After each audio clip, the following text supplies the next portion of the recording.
Hey guys, it's Anthony Bandiero, attorney and senior legal instructor for Blue to Gold Law Enforcement Training, bringing you another webinar. Usually they're on Wednesday nights, but I had to, for travel reasons, I actually had to change it to Thursday night. So I'm broadcasting June 26th on a Thursday at 6 p.m. from San Antonio, Texas, from my hotel.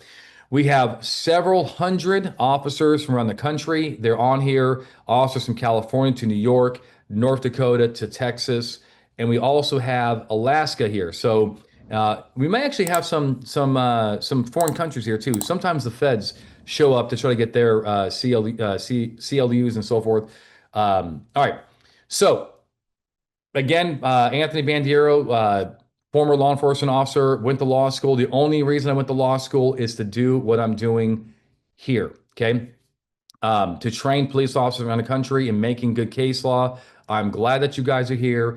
Also, after about an hour of this, I'm going to do a search and seizure show. And I'm not sure if I have any fellow Blue to Gold instructors here tonight. Zach, John, Chris, Mike. Now, sometimes they show up and I don't really know it because I know they have their time with their family and so forth. But if there's a Blue Gold instructor who wants to join me, please let me know. Okay, we are going to give away a gun after we're going to give a gun after the class. Cuddy, where do you sign up? Sign up for the gun. You are automatically entered if you sign up for this webinar. So I already have your name, and we are good. Okay. Mike Bliss says he dated a girl in Modesto. She was crazy, but she probably was hot because California girls are known for their looks. All right. Must be present to win. We have not decided that. So right now the answer is no, right? Contractor, what's up, Danny? Contractors, I think you count because you know, but usually this is for anybody in the police law enforcement space, including prosecutors. Please check out the books, okay? We also have some new books coming out. Guys, I'm going to describe it. We don't actually have a slide on it. Oh, okay. Rick says you must be present. There it is. It's all, I'm the last person to know. So we have it all worked out. So Ricky, that's my brother. Are we, so if, okay, you'll tell me who wins and we'll kind of go from there. Okay. Civilian employees, if you work for a law enforcement agency, yes, you are eligible. Yes, you are eligible. Okay. Sounds good, Rick. Okay. So, I appreciate it. So we also have a new book coming out. It's still in the works. It's called Simplified Statutes. It's going to break down practically every single law that you enforce for your state. These are state-specific books in an easy to understand manner in a way that tells you exactly what to articulate. Guys, you're going to be blown away. You've never seen anything like this. The book that I'm writing for every state, we have Texas, Idaho, Nevada, Colorado, Ohio, done. They're just kind of getting the finishing touches. You are going to be blown away. This will tell you exactly what to articulate in your report, and you're going to basically build beyond a reasonable doubt cases.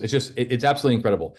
At the end of this hour or so, if you have a question, you have to ask it on your microphone.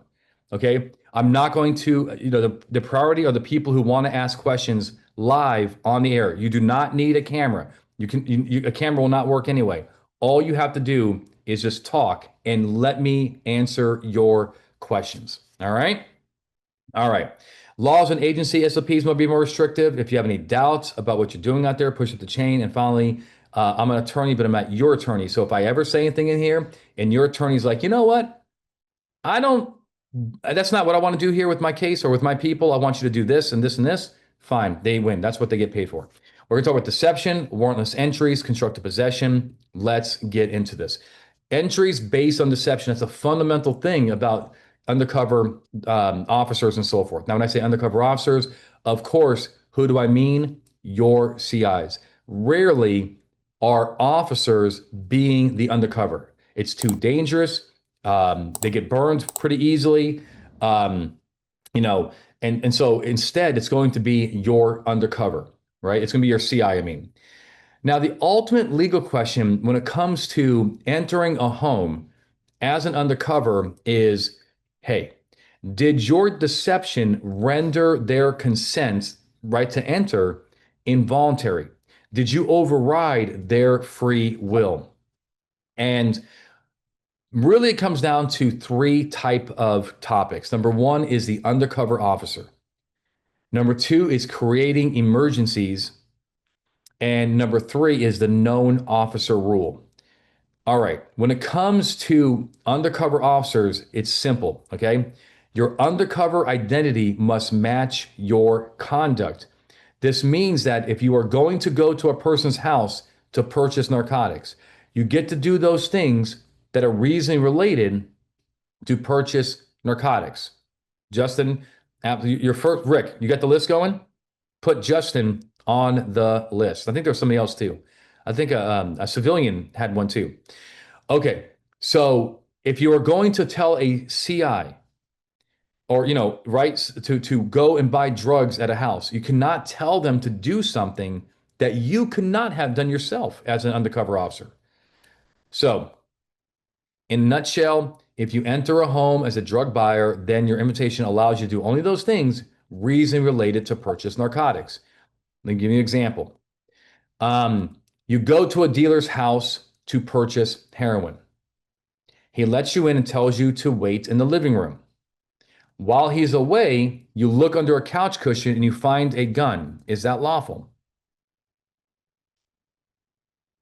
Right? And you know the answer is going to be what? Right? So we have Devontae is next. So, guys, Rick said if you have a question, you want to be put on that list to ask a question at the end of the show, let's start making that list. Hey, Manny, if I have nobody else to join me tonight, why don't you get on here and join me? Right? Why don't you be my co-host? All right. Okay. And there we go. Hey, look, at least you have real experience, right? I don't have any real experience anymore. At least I can have you and ask you, hey, what would you do in old Maryland? Okay, the answer is you can't do it. All right. Fine. If you don't have to get on, I just thought about your name, right? Because you're always in my mind, man. You're always here. Okay, you're always here. You're always here. Okay, Manny, you're here, right here, next to my brother, next to my brother, higher than my brother, higher. Um, okay, sorry. So, what if you asked the dealer if you could use his bathroom? You don't want to use his bathroom. That's gross. But your intent is to see plain view evidence. While walking down the hall, you see a gun on top of the bed. Is that a lawful observation? Right? And actually, I love it. Robert says right to be, right to see. That's exactly the way to look at it. Let's talk about California versus Crisp. What happened here is the officers, well, actually, that's actually kind of weird because they just talked about the case. Now, I would say that if a 240-pound bodybuilder is running around this lady's house, she lacks a lot of situational awareness. But the point is, as the kindergarten cop, would that be lawful? Of course not, right? Because he is expanding the scope of the implied consent to enter, or express consent, but he's implied consent of what he can do in there. Now, can you use a ruse if you have a valid search warrant? Yes, right? You can you can lie to people in order to get in there. Why? Because this is not considered a unlawful ruse. It's not considered violating knock and announce. Knock and announce is all about getting into the home peacefully. You guys with me on this? That's the goal of knock and announce. So these officers in Martinez, they were basically, hey, I heard your air conditioner need a fixing, right? They're playing the role of a motel repair person, and they get in there and then boom, hey, we have a warrant and so forth. Are we good? And the answer is absolutely yes, because it does not violate knock and announce. As the court said, when a suspect is persuaded to open the door to his or her residence under false pretenses or otherwise, the government has not applied force to open it. So, it's not a forced entry. It's not a no knock warrant. It's very common that sometimes cops will use ruses to get into a house. Now, what about this case? This is where the cops had a warrant. They They call this guy as they pretend to be like a friend, and they're like, "Hey, the police are going over there to your house, execute a search warrant for the merchandise that you have." And then he goes to a chicken coop and he starts digging up the merchandise that he actually hid, which tells the cops where the stuff is.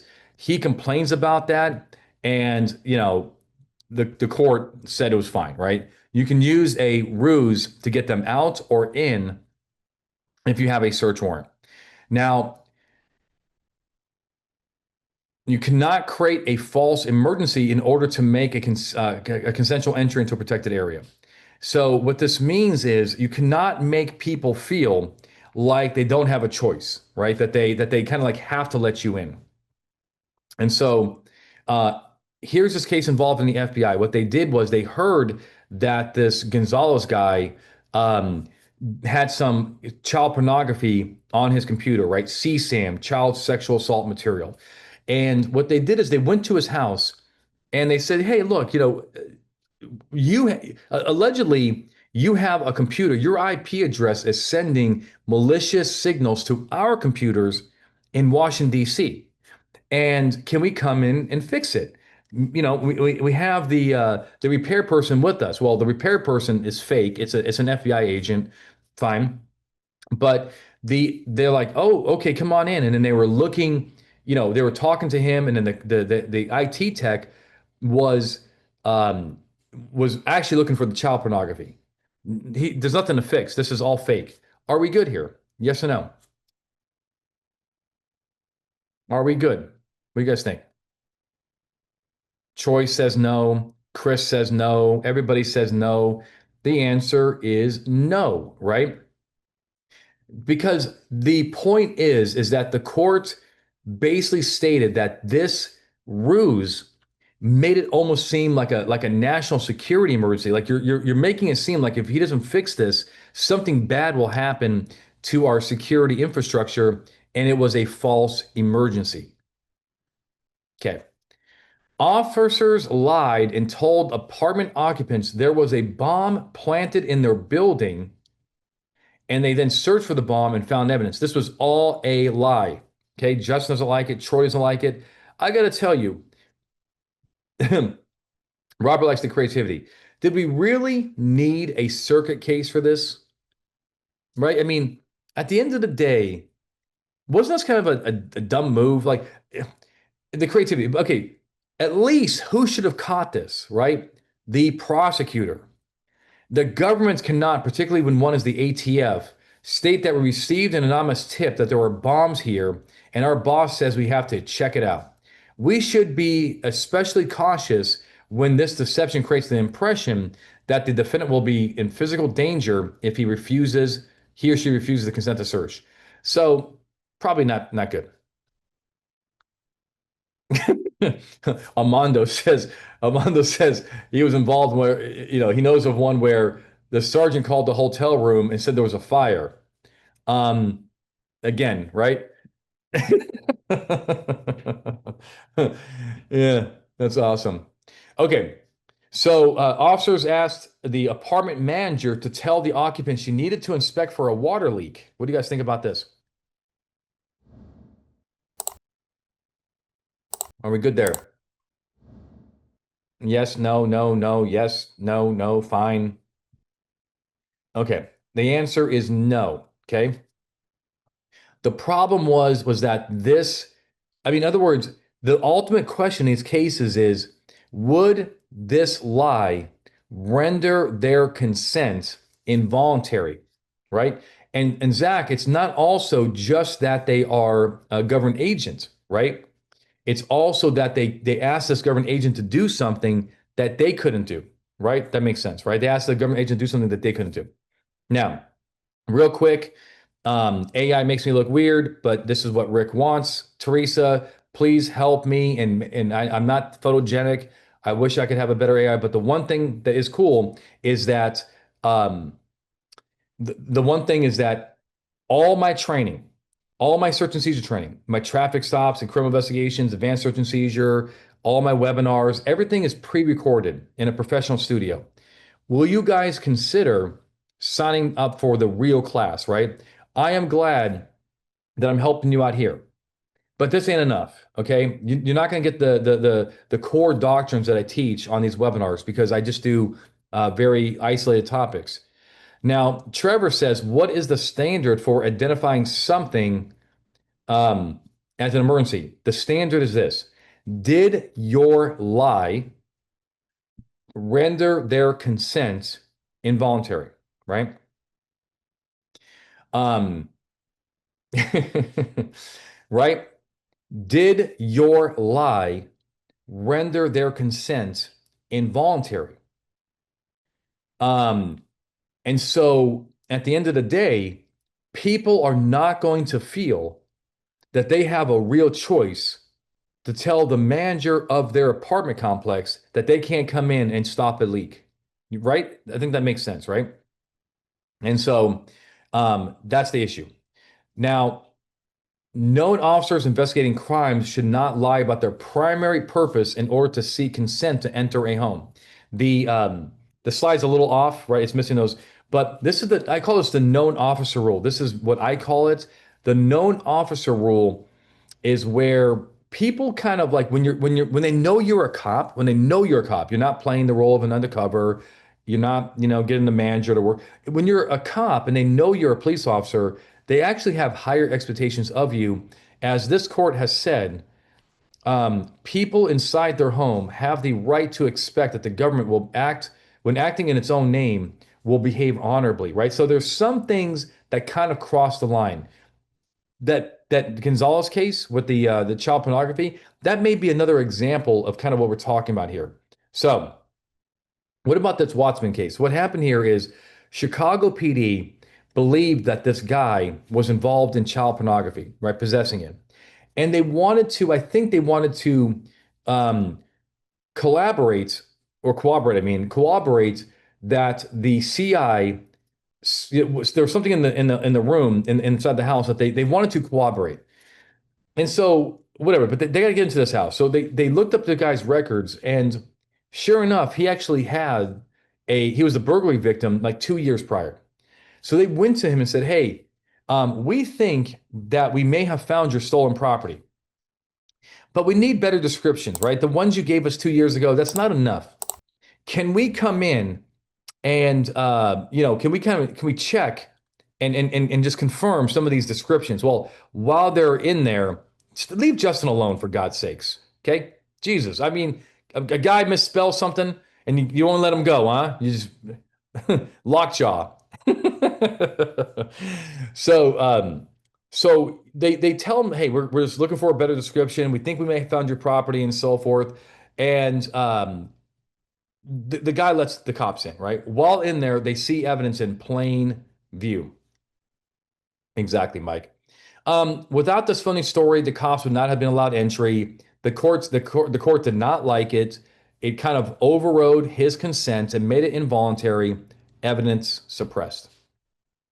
Now, officers investigating disability fraud told the suspect that he may have been the victim of ID theft. This is false. He's not the victim of ID theft. The suspect allowed the entry, and the suspect was recorded moving around without issue. This was used in their fraud charges. Are we good?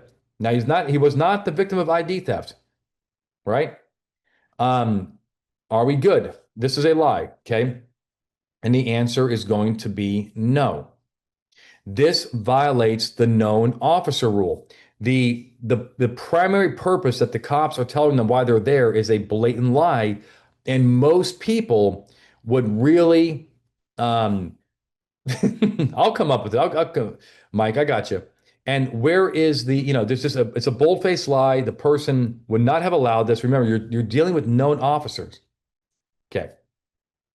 Officers investigating rape falsely announced they had a search warrant. The grandmother allowed entry and incriminating evidence was found. This one is an old case from 1968, Bumper versus North Carolina. We definitely know that this violates the rules, right? The known officer rule. So a lot of the known officer rule cases are going to reference Bumper, but doesn't it give you, sorry, doesn't it give me an opportunity to show you one of the best scenes from one of the best movies of all time. What scene am I talking about? What scene that reminds you of officers lying to a person that they have a search warrant? So, the only thing, man, I tell you, how the hell did that scene, that video, that part where the gun was unloaded and they made the gun sound, right? How did that get past post-production? It's crazy to me with a movie like that, but I will digress. It's still one of the best movies of all time. So you go to a suspect's house and tell him you're investigating a burglary, that he may have information. He asks, "Hey, am I a suspect?" You're like, "Nope." He says, "All right, come on in." You lie to him, right? And tell him he's not a suspect. If he is a suspect, are we good? Yes or no? Okay. I got you guys all messed up. I got you guys all jacked up. I got Mike jacked up, Lucas. Okay. So the answer is yes. Here's the thing, okay? I'm not trying to confuse you guys, but at the end of the day, do you think that this lie rendered his consent involuntary? The answer is no.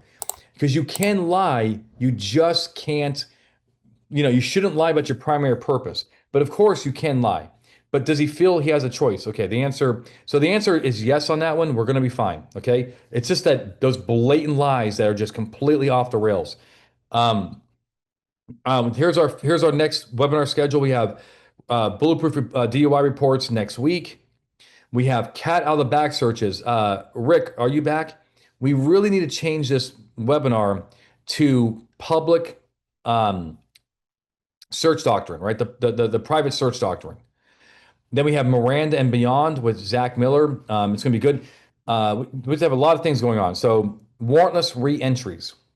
So while inside a residence, you can signal the arrest team to enter the home. This is okay, right? Because you're already inside the home, you can call for your backup. An undercover officer was inside home purchasing narcotics. After the deal was completed, the arrest team entered. We're good to go, right? Officers already inside the home can make an arrest and signal other officers to assist. Now, it makes no constitutional difference who's inside the house, whether it's an actual police officer, whether it's an undercover agent, right? It doesn't matter. What matters is that the person is already inside the house. Okay. Okay. So Noah says, I've seen people phrase it that they tell the suspect, we believe you may have been a witness to something. Yes. Like a witness to their own crime. Yes. We're good. Yes, absolutely. We're good. That's what happened in that case, right? That's where the cops said, we're investigating a burglary. We think you have information about the burglary. He says, am I a suspect? No, sir. Nope. We're just investigating it. You are good. You are good. That does not violate any of these rules that we're talking about. Now, what happens if the officer leaves? What happens if the CI, right? Usually like the confidential informant, what if they leave? And then they say, yep, the deal went down. I just bought an ounce of Coke. They leave, they go around the corner, they tell the cops that just went down. Can the cops then re-enter the home and make the arrest? Well, the answer is probably yes on a doctrine that is known as consent once removed. So they had consent, but it has been removed, but they are still allowed to go in that house and and take care of business. Now, the key here is that it has to be like continuous, right? The key is that you cannot take a lot of time with this reentry. With this reentry. ACI, not NCI, a CI bought an ounce of cocaine from defendants. They say, I left the house and signaled the officers that a deal was completed. Officers then entered, arrested the defendant, and seized plain view evidence. Are we good? And the answer is yes, right? The answer is yes. Lawful entry since it was necessary and continuous. Officers completed drug transaction, left. This is like undercover officers, went to the station to plan the reentry and re-entered 35 minutes later. Are we good? Okay. The answer is going to be no, right? It needs to be continuous. It needs to be continuous. All right, freezing homes for a search warrant. So freezing a home is anticipation for a search warrant is not automatic. It has to be justified. There's three types of home freezes: prohibiting entry, maintaining status quo, entry, and exclusion. So I'm going to kind of go back there. So here's what's kind of going on here. Okay. So if you're going to prohibit entry, that's pretty easy. Okay. All you got to do is articulate that either A, you're getting a search warrant and they can destroy the drugs in the meantime or whatever it is, don't let them in. Or B, you need reasonable suspicion that there's criminal activity going on and you just need some time to kind of figure out. Now, reasonable suspicion is a temporary detention. And you can like prevent, but that's like temporary, right? But if you're going to get a warrant, then we can detain the home and keep people out for a reasonable amount of time. The next thing is maintaining status quo. This is where you are already inside the home for a domestic violence investigation, for consent, and you realize that there's evidence inside the house. Well, you can do one of two things. One, you can pull everybody out. Or two, you can sit in that house with these suspects, detain them because they're involved in criminal activity, and wait for the warrant to arrive. Um, Usually, either one is permissible, right? Now, especially if you have probable cause for everybody in the house, right? Finally, entry and exclusion. If you want to enter a home and start pulling people out, you've got to be very careful.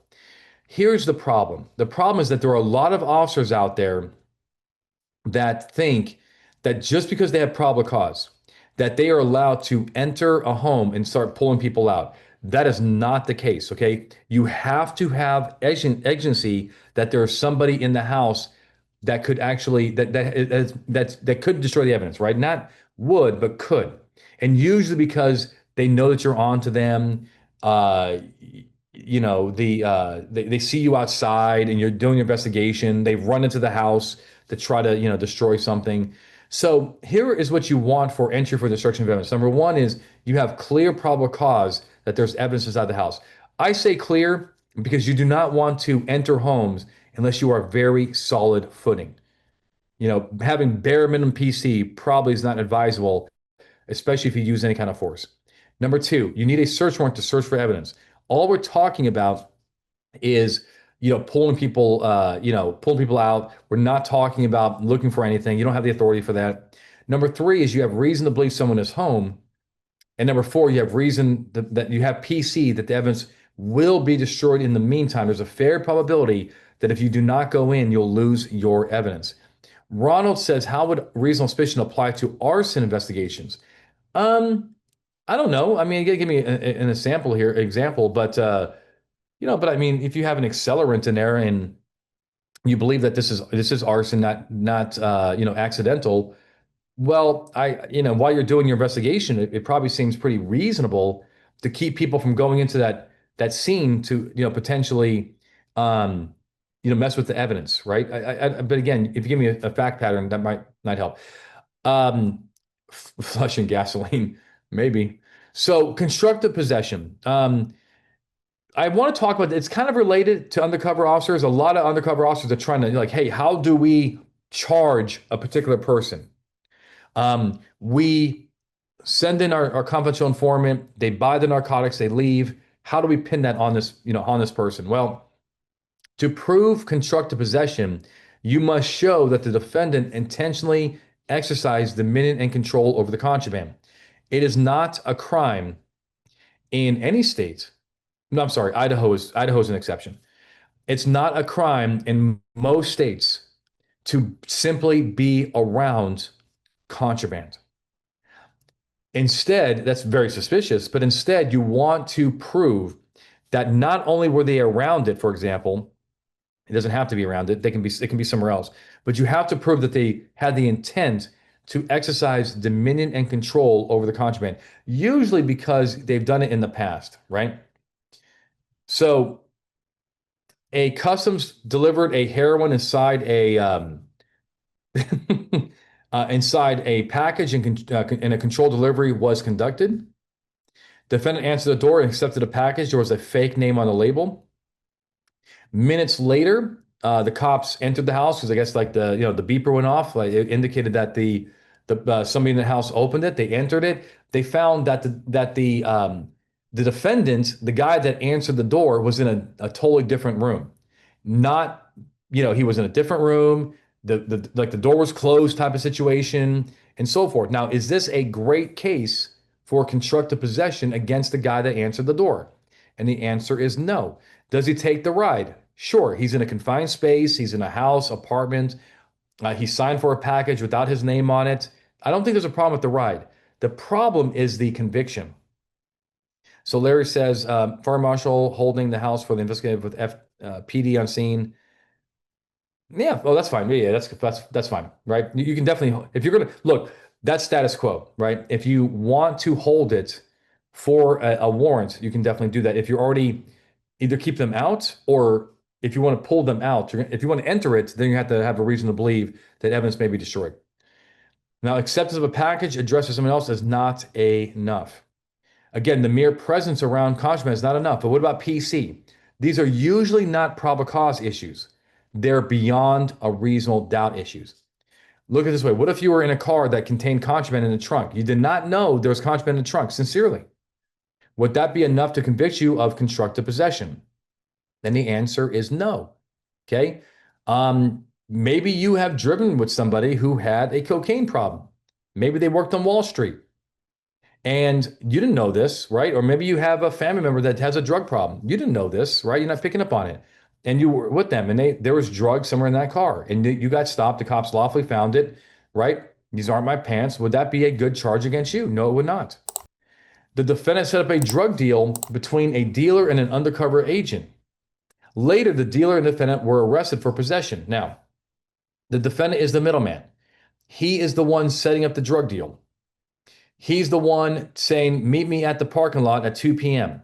But he never touched the drugs. He wasn't in the car with the drugs. Is that a good case for constructive possession? And the answer is no. Right? The answer is no. Because he never had possession is possession. Possession is actual or constructive. And setting up a drug deal is illegal.